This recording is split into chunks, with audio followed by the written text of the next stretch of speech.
की तो आज का एजेंडा की शुरुआत करेंगे दो राज्यों में जारी मतदान की खबर से। पश्चिम बंगाल और तमिलनाडु में सुबह 7 बजे से ही मतदान शुरू हो गए हैं। मतदान केंद्रों पर आज सुबह से ही लंबी लंबी लाइनें देखी जा रही हैं। तमिलनाडु की सभी 234 सीटों और पश्चिम बंगाल में पहले चरण की 152 सीटों पर मतदान जारी है। दोनों राज्यों में शाम 6 बजे तक वोट डाले जाएंगे। तमिलनाडु में मुकाबला मुख्य रूप से डीएमके के नेतृत्व वाले इंडिया गठबंधन और एआईएडीएमके के नेतृत्व वाले एनडीए के बीच है। एक तरफ सीएम एमके स्टालिन सत्ता बरकरार रखने की कोशिश में है, तो वहीं दूसरी ओर एआईएडीएमके के पलानीस्वामी 5 साल बाद वापसी के लिए जोर लगा रहे हैं। और इसके अलावा फिल्मी दुनिया से राजनीति में आए थलपति विजय की पार्टी भी इस बार सबकी नजर है, उन पर भी सबकी इस बार नजर बनी हुई है। तो वहीं पश्चिम बंगाल में मुख्य लड़ाई बीजेपी और सत्ताधारी तृणमूल कांग्रेस के बीच मानी जा रही है। बता दें कि पश्चिम बंगाल और तमिलनाडु में आज मतदान जारी है। सुबह 6 बजे से ही और शाम के 6 बजे तक मतदान होता रहेगा। पश्चिम बंगाल में पहले चरण के जो सीटें हैं वो 152 सीटों पर मतदान है और तमिलनाडु की बात करें तो 234 सीटों पर विधानसभा की सीटों पर मतदान हो रहा है। बंगाल में पहले चरण में 1478 प्रत्याशी मैदान में, और आप देख सकते हैं अपनी तस्वीरों में किस तरह से जो लाइनें हैं वो लगी हुई हैं। मतदाता लाइनों में लगकर अपने मतदान देने के लिए खड़े हुए हैं। महिलाओं की संख्या ज्यादा नजर आ रही है। महिलाएं भी इस बार बढ़ चढ़कर हिस्सा ले रही हैं और साथ ही तमिलनाडु में कुल 4023 उम्मीदवार अपनी किस्मत आजमा रहे हैं। तो आज दो राज्यों यानी पश्चिम बंगाल और तमिलनाडु में मतदान जारी है। शाम 6 बजे तक मतदान चलते रहेंगे। और आपको बता दें कि तमिलनाडु में सुबह से ही मतदान जारी है। दोनों ही राज्यों में वोटिंग से जुड़े अहम जो आंकड़े हैं वो भी हम आपको समझाते थे कि किस प्रकार के जो आंकड़े हैं वो सामने आ रहे हैं। बात करें बंगाल और तमिलनाडु में वोटिंग की तो पश्चिम बंगाल में 16 जिलों की 152 सीटों पर मतदान जारी है। 152 सीटों के लिए 3 करोड़ 60 लाख से ज्यादा वोटर हैं और पुरुष वोटर 2.77 करोड़, महिला वोटर 2.89 करोड़ और तृतीय लिंग वोटर जिनकी बात करें तो वो 7617 हैं। बंगाल में पहले चरण में 1478 जो प्रत्याशी हैं वो मैदान में हैं। तमिलनाडु में मतदान की जो अहम बातें उसके बारे में आपको बताते तो 234 सीटों पर होने वाले मतदान में 5.73 करोड़ से ज्यादा मतदाता हैं। और इसके साथ ही ये भी बता दें आपको कि विधानसभा चुनाव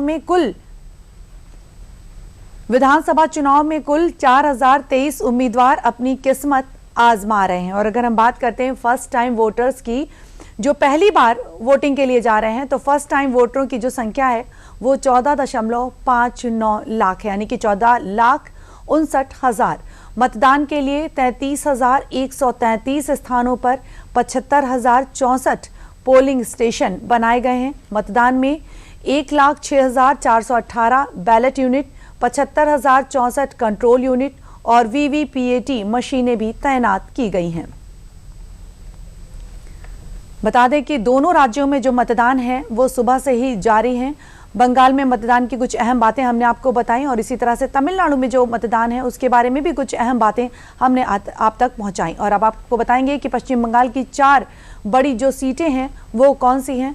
तो बता दें कि जो 4 बड़ी सीटें उनके बारे में आपको बताते कि किन जो 4 बड़ी सीटों पर जो नाम आ रहे हैं।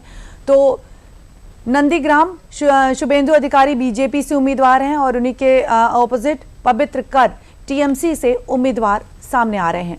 नंदीग्राम सीट के समीकरण की बात करें तो इस सीट पर 2021 में शुभेंदु ने यहां से ममता को हराया था। हालांकि इस बार ममता यहां से चुनाव नहीं लड़ रही हैं। यह सीट पूरे बंगाल का नैरेटिव सेट करती है। और अब बात करें खड़गपुर की तो खड़गपुर सदर में दिलीप घोष बीजेपी के उम्मीदवार हैं तो वहीं प्रदीप सरकार टीएमसी के उम्मीदवार हैं। खड़गपुर सदर सीट भाजपा के लिए प्रतिष्ठा का सवाल बनी हुई है क्योंकि 2016 में दिलीप घोष ने यहां से जीत दर्ज की थी, लेकिन 2019 उपचुनाव में टीएमसी ने इसे छीन लिया था। और अब बात करते हैं बहरामपुर की तो सुभद्र मैत्रा बीजेपी से उम्मीदवार हैं और इनके ऑपोजिट अधीर रंजन चौधरी कांग्रेस से उम्मीदवार हैं।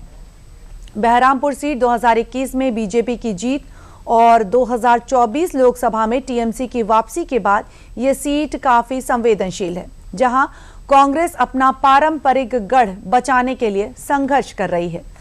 और अब बात करते हैं डोमकल की, तो मुस्तफिजुर रहमान CPI-M उम्मीदवार और इन्हीं के ऑपोजिट हुमायूं कबीर AJUP से उम्मीदवार हैं। डोमकल सीट के समीकरण की बात करें तो ये सीट पूर्व TMC नेता हुमायूं कबीर नई पार्टी बनाकर इस सीट से चुनाव लड़ रहे हैं। ये मुस्लिम बाहुल्य क्षेत्र है। हुमायूं का BJP से डील करने का एक वीडियो भी वायरल हुआ है। तो ये कुछ जो समीकरण हमने आपको बताए, जो बड़े बड़े चेहरे जो कि इस बार उम्मीदवार के रूप में नजर आ रहे हैं, कौन कहां पर किस तरह से अपनी जीत दर्ज करेगा ये तो वक्त ही बताएगा। फिलहाल पश्चिम बंगाल की जो 4 बड़ी सीटें हैं और जो 4 बड़े चेहरे मैदान में हैं उनके बारे में हमने आपको बताया कि कांग्रेस और BJP उम्मीदवार जो हैं वो सामने आ रहे हैं। बहरामपुर से, कोलाथुर से MK स्टालिन DMK के उम्मीदवार और साथ ही P संथाना कृष्ण AIAM DMK से उम्मीदवार हैं। आपको बता दें कि तमिलनाडु की 4 बड़ी सीटें जो चेहरे मैदान में, उनके बारे में फिर से बता दें आपको कि कोलाथुर P संथाना कृष्णन जो कि AIA DMK से उम्मीदवार हैं, इनके ऑपोजिट MK स्टालिन DMK से उम्मीदवार हैं। समीकरण बता दें आपको कि ये DMK का गढ़ है। वर्तमान मुख्यमंत्री और DMK के प्रमुख MK स्टालिन इस सीट से चौथी बार चुनाव लड़ रहे हैं। पेरम्बूर की बात करें तो विजय TV के उम्मीदवार, उनके ऑपोजिट RD शेखर DMK से उम्मीदवार हैं। DMK ने यहां 2016 और 2021 में लगातार जीत हासिल की है और इस बार एक्टर नई पार्टी बनाकर चुनाव लड़ रहे हैं। और इसके साथ ही चेपाक तिरुवल्लिकेनी की बात करें तो उदयनिधि स्टालिन DMK से उम्मीदवार, आदि राजाराम AIA DMK से उम्मीदवार हैं। ये सीट DMK का किला मानी जाती है। यहाँ CM MK स्टालिन के बेटे उदयनिधि स्टालिन चुनाव लड़ रहे हैं। और अब बात करते हैं एडप्पादी की, तो काशी C DMK से उम्मीदवार हैं और इनके ऑपोजिट पलानीसामी AIA DMK से उम्मीदवार हैं, काशी C से। और पूर्व CM के पलानीसामी का ये गढ़ है, वो छठी बार यहां से चुनाव लड़ रहे हैं।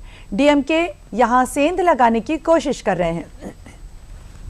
तो आपने देखा कि तमिलनाडु की 4 जो बड़ी सीटें हैं उनके बारे में आपको बताया हमने कि 4 बड़ी सीटें और जो बड़े मैदान और जो बड़े चेहरे जो मैदान में सामने आ रहे हैं, कौन किसके ऑपोजिट है इसके बारे में आपको बताया हमने। DMK से उदयनिधि स्टालिन और AIA DMK से आदि राजाराम ये चेपाक तिरुवल्लिकेनी से लड़ रहे हैं। साथ ही एडप्पादी की बात करें तो काशी C DMK से और के पलानीसामी AIA DMK से उम्मीदवार हैं।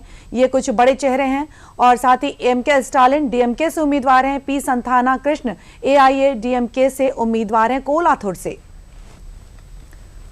आपको बता दें कि पश्चिम बंगाल और तमिलनाडु में मतदान जारी है। दिग्गज भी अपना वोट डाल रहे हैं।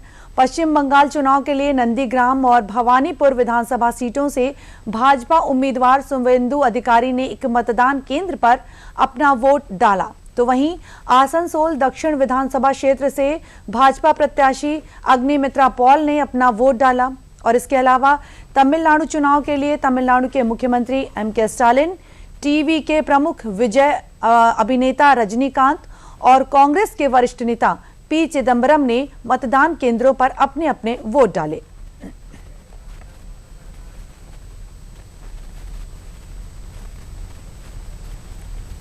और पश्चिम बंगाल में अलग अलग विधानसभा सीटों की तस्वीरें भी सामने आ रही हैं, जिसमें बड़ी संख्या में लोग मतदान करते हुए नजर आ रहे हैं और लाइनों में लगे भी हुए हैं। सबसे सुखद तस्वीर की बात करें तो इस लोकतंत्र के त्योहार में महिलाएं जो बढ़ चढ़कर हिस्सा ले रही हैं। जी हां, कई पोलिंग स्टेशंस पर महिलाओं की लंबी लाइनें भी देखी जा रही हैं। दरअसल बंगाल चुनाव में महिला वोटर ही गेम चेंजर साबित हो सकती हैं, क्योंकि महिला वोटर टीएमसी की भी बड़ी वोटर हैं और BJP की भी बड़ी वोटर हैं।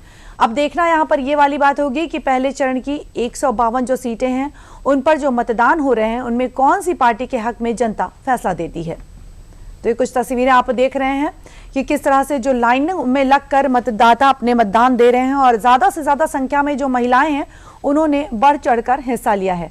आसनसोल में आप देख सकते हैं किस तरह से महिलाओं की जो लंबी कतारें हैं वो लगी हुई हैं। सिलीगुड़ी में भी आप देख रहे हैं किस तरह से मतदान देते हुए लोग नजर आ रहे हैं। नंदीग्राम में सुरक्षा के कड़े इंतजाम के साथ लोग मतदान करते हुए नजर आ रहे हैं। तो वहीं बीरभूम की बात करें तो बड़ी संख्या में जो महिला वोटर हैं, पुरुषों से ज्यादा महिला लाइन में लगी हुई नजर आ रही है। और जो लाइन है उसकी एक लंबी कतार देखने को मिल रही है कि किस तरह से लंबी लाइनों में लोग लगकर मतदान कर रहे हैं।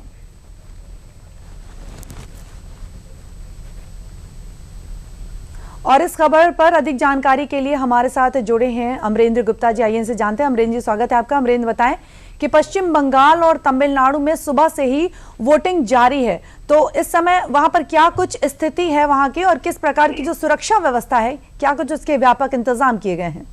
अमरेंद्र, देखिए निधि, मैं आपको बता दूं कि पश्चिम बंगाल में पहले चरण के 152 सीटों पर मतदान प्रारंभ है। सुबह 7 बजे से मतदान केंद्रों पर लंबी लंबी भीड़ नजर आने लगी है। पहले चरण में लगभग पूरे पश्चिम बंगाल में जहां जहां वोट हो रहे हैं उसके लिए 8000 से ज्यादा मतदान केंद्रों को अति संवेदनशील मतदान केंद्र के रूप में चिन्हित किया गया है, जिसमें मैं आपको बता दूं कि मालदा, मुर्शिदाबाद, उत्तर दिनाजपुर, कूच बिहार, बीरभूम और वर्धमान जो है उन जिलों को विशेष तौर पे अति संवेदनशील घोषित किया गया है और उसको लेकर पैरामिलिट्री की फोर्सेज लगाई गई हैं। और मैं आपको बताऊं कि हर 100 वोटर पे एक पैरामिलिट्री का फोर्स तैनात है और पश्चिम बंगाल पुलिस को सबसे आखिरी दायरे में रखा गया है। पहले दायरे में निर्वाचन अधिकारी हैं, दूसरे में आर्म फोर्सेज और लास्ट में पश्चिम बंगाल पुलिस है। और देखिए, जो ये इस बार का जो वोट है जो फर्स्ट पेज का, वो नॉर्थ बंगाल की 54 सीटों पर लगभग मतदान हो रहा है, जिसमें दार्जिलिंग है, जलपाईगुड़ी, कूच बिहार, मालदा, अलीपुरद्वार और उत्तर और दक्षिण दिनाजपुर। और ये बेसिकली जो है वो गढ़ है जहां पर भारतीय जनता पार्टी ने मजबूती से पकड़ बनाई हुई है। और यहाँ पर जो है राजवंशी है, आदिवासी जो वोट है वो अहम, और चाय बागान मजदूर यहाँ पर एक बड़ा वोट फैक्टर है यहाँ पर।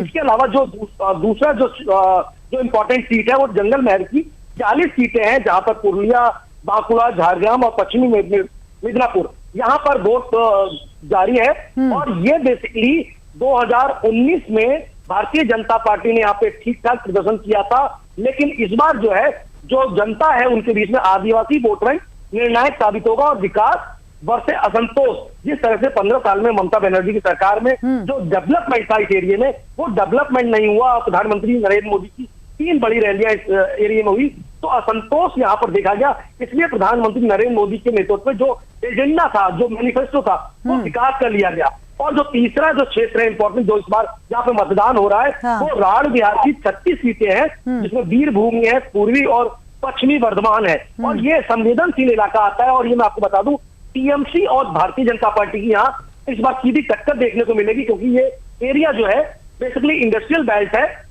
ग्रामीण मिश्रण है, मजदूर है, अल्पसंख्यक है।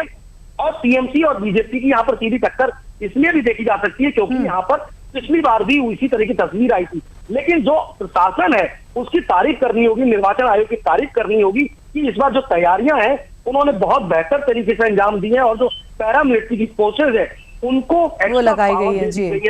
और वो उस तरह से अभी तक कोई ऐसी खबर नहीं आई है, लेकिन एक आध जगह से छुटपुट जो घटनाएं हैं वो आ रही हैं। और हुमायूं बाबर अभी एक सीट पर गए थे, उनके साथ जनता ने उनका विरोध किया क्योंकि वो अपने समर्थकों के साथ मतदान केंद्र पर पहुंच गए थे। तो वो ऐसी घटनाएं हैं, लेकिन कहीं ना कहीं चुनाव आयोग के सुरक्षा के सख्त इंतजाम देखने को मिल रहे हैं, ताकि निर्भीकता से भय मुक्त होकर मतदाता अपने मताधिकार का प्रयोग करें। और ये 152 सीटें निधि, ये बहुत बड़ा एक, ये मानिए कि वेस्ट बंगाल में सरकार बनाने का फैक्टर है। और इसमें देखिए एक अहम जो डेटा है वो भी बता दूं आपको कि जिस तरह से 2016 में भारतीय जनता पार्टी ने मात्र 3 सीटें जीती थी इस पूरे पश्चिम बंगाल में, उससे 11% वोट बैंक था, जिसको उन्होंने बढ़ाकर 2021 में मात्र 5 सालों में 77 सीटों तक लेके आए थे। और जो उनका वोट फीसद था वो 38% था। तो इस बार 2016-2021 से बिल्कुल, यानी कि 10 सालों में बिल्कुल अमृत जी, बहुत ये आंकड़ा जो है आगे बढ़ाने की उम्मीद है। और इसी के लिए लगातार जो है मतदान चल रहा है। और बिल्कुल कहीं ना कहीं हम ये भी देख सकते हैं कि जो महिलाएं हैं वो इस बार के गेम चेंजर भी साबित हो सकती हैं। बहुत बहुत धन्यवाद अमृत जी हमसे जुड़ने के लिए।